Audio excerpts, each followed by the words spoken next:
I've been gifted some beautiful apples, and I thought that I would try some of them. Even though I do have a dehydrator, I'm going to use the oven for this process today. So I'm in the process now of coring and peeling and slicing the apples.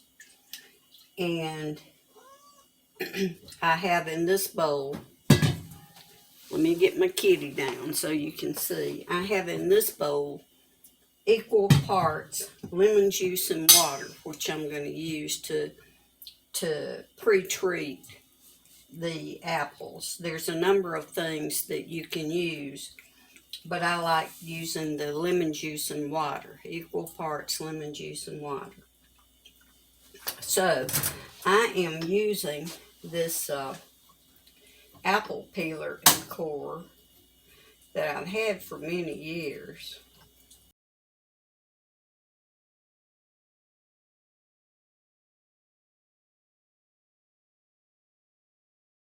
I have my apples peeled, cored, and they're soaking in the lemon juice and water solution.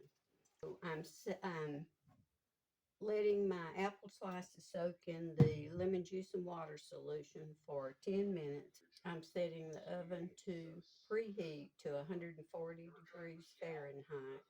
That's according to the recommendations of the U.S. Department of Agriculture's National Center for Home Food Preservation. I don't have any drying racks, but what I'm going to use is these aluminum pans that are made for broiling. So they have ridges in them, so the entire slice will not just lay flat. So this is going to help them to dry faster. So I'm just going to put my apple slices, since they've soaked for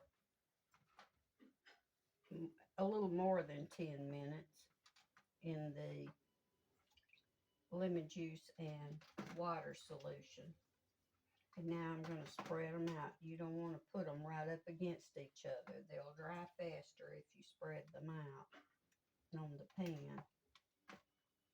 Now the length of time it's going to take depends on how thick the slices are.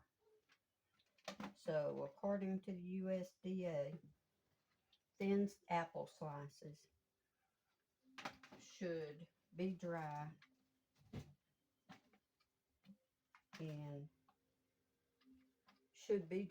in about 5 hours. So now the apple slices go into the oven.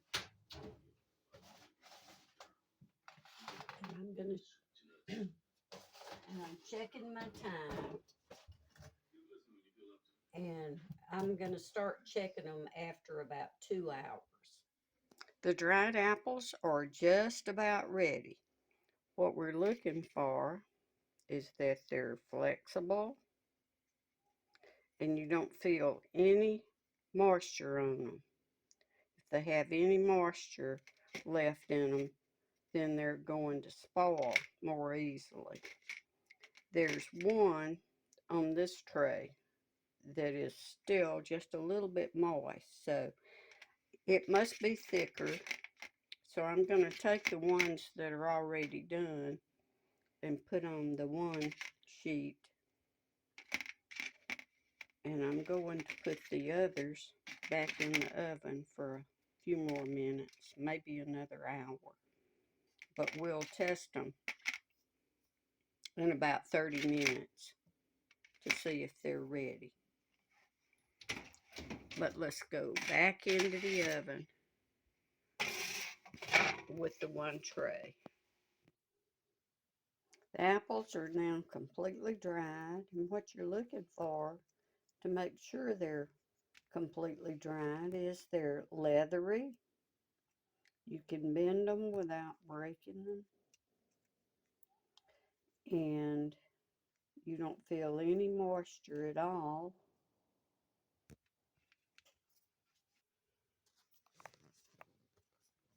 And if you cut one in half, you don't see any moisture inside. If you cut one in half, They're dry all the way through. So now these are ready to store.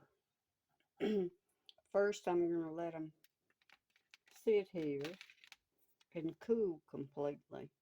And then I'm going to put them into probably a glass jar, but you could use glass or a plastic container, and put them into a container that they'll fit in about 2/3 full.